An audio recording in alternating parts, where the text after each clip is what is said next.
évidemment, on aime ça quand il y a des annonces pendant qu'on est en direct. Donc, juste pour votre information, c'était pas prévu dans les sujets, mais on va en discuter un peu. Jared Bednar, donc l'entraîneur-chef de l'Avalanche Colorado, a été prolongé pour 3 autres saisons. Donc, peut-être vos réactions, c'est pas nécessairement surprenant. Là, on revient d'une Coupe Stanley là, avec cette équipe-là. Bravo. Ouais, C'est ça ma réaction. Il mérite. une bonne signature, ouais. C'est un très bon entraîneur de la nouvelle génération. Puis évidemment, ben, c'est avec lui qu'on a bâti ce noyau d'équipe-là. Fait qu'évidemment, c'est une continuité. Donc, Ouais. c'est tout de même intéressant. Et parlant de l'Avalanche, on va parler de la course aux séries dans l'Ouest, mais particulièrement en fait de la course dans la centrale. L'Avalanche Colorado, après un passage à vide en raison de plusieurs blessés, sont vraiment revenus de l'arrière et présentement occupent le 2e rang de la centrale à un petit point des Stars de Dallas qui sont premiers et avec un match en main. Donc, je serais curieux de commencer peut-être avec toi, Pierre-Carl. Penses-tu que l'Avalanche Colorado terminera au sommet de cette division-là d'ici la fin de l'année? Je pense que oui, ça va être une course qui va être très serrée. Je pense que ça va jouer jusqu'aux 2 derniers matchs. Mais ouais, je pense que l'Avalanche, tu viens de le dire, ils ont eu beaucoup de blessés cette saison. Mais là, on a des joueurs en santé. C'est Nichushkin qui est revenu. Il a une très bonne saison lorsqu'il est en santé, avec un McKinnon, Rantanen qui connaissent une excellente saison. Dans les filets où ça va bien, l'Avalanche vient de signer sa 6e victoire de suite hier soir. Donc, ouais, ça va être une course enlevante d'ici la fin de l'année. Dallas également, qui ont une très bonne saison, tu sais, avec Rupiens, Jason Robertson, moi, c'est un joueur que j'aime beaucoup, particulièrement cette saison, là, ça va très bien. Puis Jake Oettinger également, un excellent gardien de but. Puis j'ai hâte de voir en série, parce que l'année passée, ça avait très bien été pour lui. Là, il va avoir un peu plus d'expérience, donc j'ai hâte de voir. Je pense que c'est 2 équipes qui pourraient s'affronter peut-être en séries éliminatoires. Ça serait palpitant. Ouais, ben, j'ai vraiment hâte de voir justement ce côté-là du tableau dans la centrale pour les éliminatoires parce qu'il risque d'être très relevé. Ouais. Julien, de ton côté, t'attends-tu à voir l'Avalanche justement devancer les Stars d'ici la fin de Oh, l'année? ouais, absolument. Puis, tu sais, dès qu'on a commencé que Macor est revenu, puis là, tu sais, tranquillement, ils sont revenus comme un par un, là, parce que c'était complètement catastrophique, là. S'il n'y a pas d'autres blessures, là, c'est sûr que les connaître, ça fait mal, là. Mais il devrait être là en quelque part dans la série, là. Tu as un doigt cassé, je suis convaincu qu'il pourrait jouer avec ça, là. Ça ne m'étonnerait pas. Mais là, il va avoir le temps quand même de guérir un peu, là. Mais ouais, non, honnêtement, ça va être une équipe difficile à affronter. Là. Ils ont littéralement la meilleure défensive de la Ligue et de loin. Là. C'est, écoute, euh, c'est Taves, Girard, Byram à gauche. Là. Écoute, puis à droite, ben, t'as Macar, Manson qui est là pour le papier sablé. Puis je me souviens plus, c'est un des Johnson. Là. Ils ont les deux, là, mais Johnson et Johnson. Mais ouais, non, vraiment. Puis Georgie a eu une excellente saison. Le seul point d'interrogation pour moi, c'est la règle de centre. Là. Quoique Comfort fait quand même bien comme 2e centre, mais c'est sûr, tu sais, Comfort, Heller, puis je ne me souviens plus trop qui, là, mais c'est sûr que c'est pas fort. Là.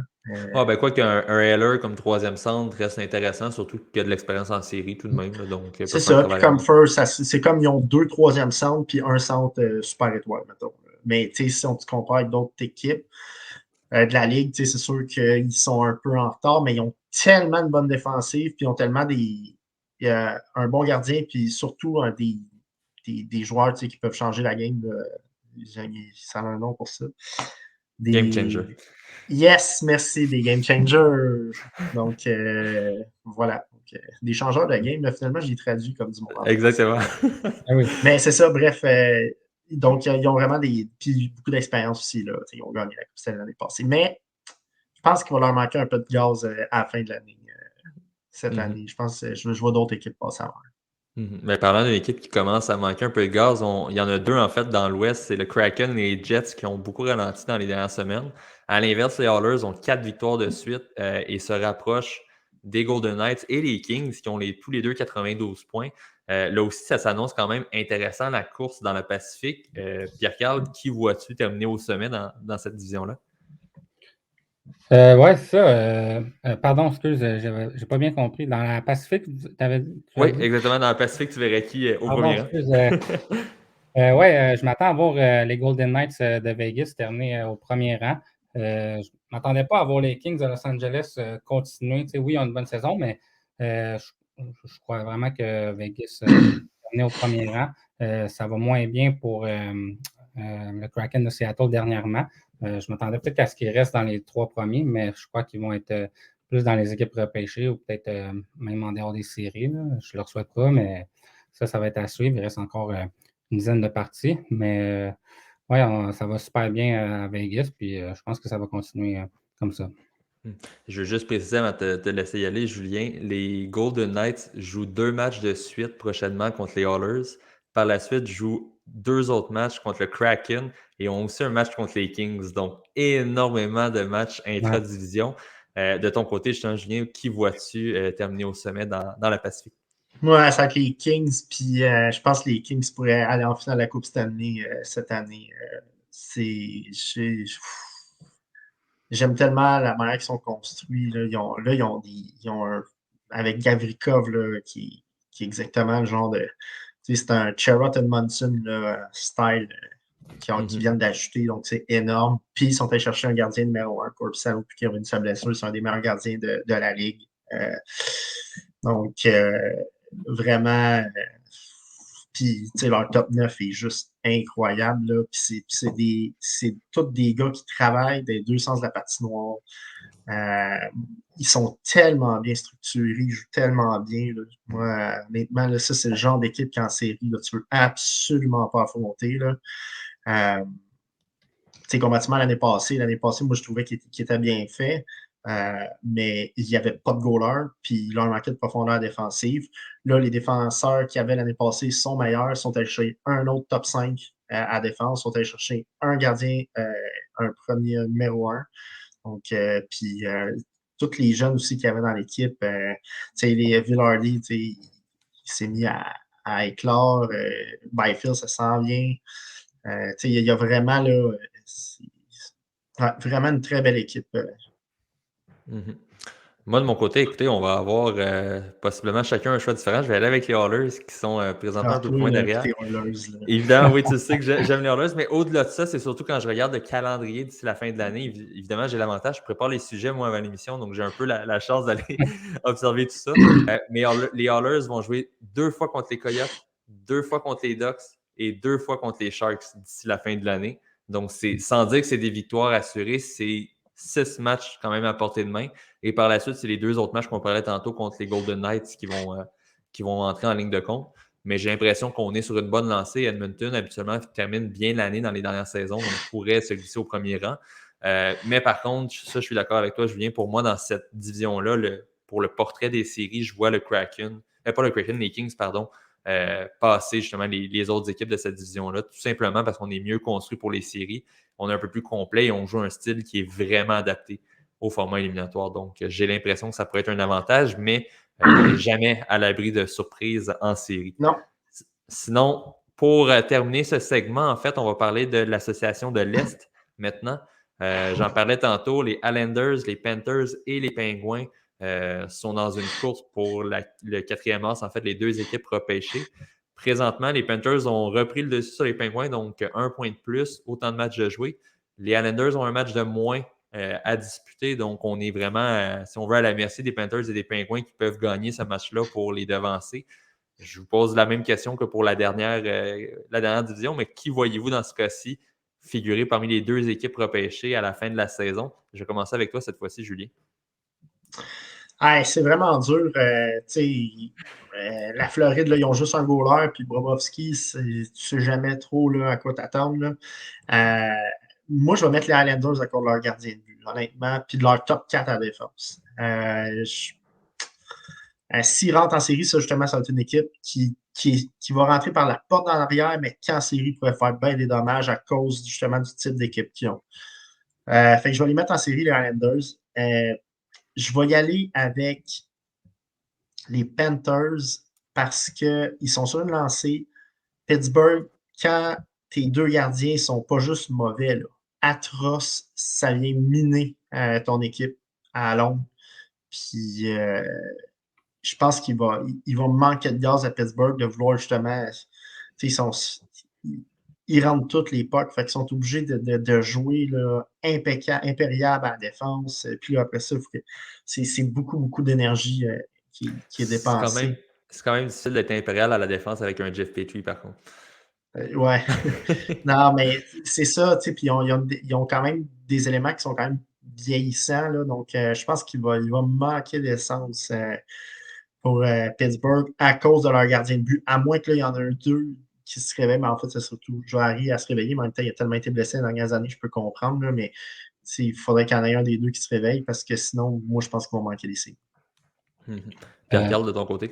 Moi, je vais aller avec les Panthers de la Floride et les Penguins de Pittsburgh. Je pense que les Penguins ont beaucoup trop d'expérience, ont beaucoup trop de vétérans comme Crosby et Malkin le temps pour rater les séries. Je pense qu'on va y aller encore une fois cette saison en séries éliminatoires. Évidemment, c'est sûr que Tristan Jarry doit être un peu plus régulier dans les 12 parties restantes, mais c'est seulement à 1 point des Panthers et à 2 points d'Islanders avec un match en main. Donc, je pense que du côté des Pingouins, là, on va pas, on capotera pas, on va pas stresser. Puis, je pense qu'on va être capable de se faufiler en séries éliminatoires. Les Panthers, ben, ils ont une équipe très bien bâtie. On n'aurait pas dit ça il y a peut-être dans le temps de Noël, là, ça allait pas très bien. Mais l'équipe s'est ressaisie. On avait des nouveaux éléments cette saison. Donc, des fois, ça prend un peu plus de temps. Mais Matthew Tkachuk a une excellente saison. Puis, moi, je les vois en séries éliminatoires. C'est dommage pour les partisans du Canadien de Montréal. Peut-être que le choix va glisser dans la première ronde. Mais ça reste que les Panthers, c'est quand même une bonne équipe. Là. Bobrovski, je pense qu'il va être capable de faire les arrêts, puis jouer beaucoup de parties, puis être performant. Je veux juste vous dire que la bonne séquence de la Floride coïncide presque avec le retour de Duclair. C'est venu vraiment comme tout remettre les pièces en. C'est fou comment un joueur peut changer, là, mais là, tout le monde était à la bonne place. Puis le Tkachuk, bon, il switch d'une ligne à l'autre, mais il joue avec Viragi, des bouts.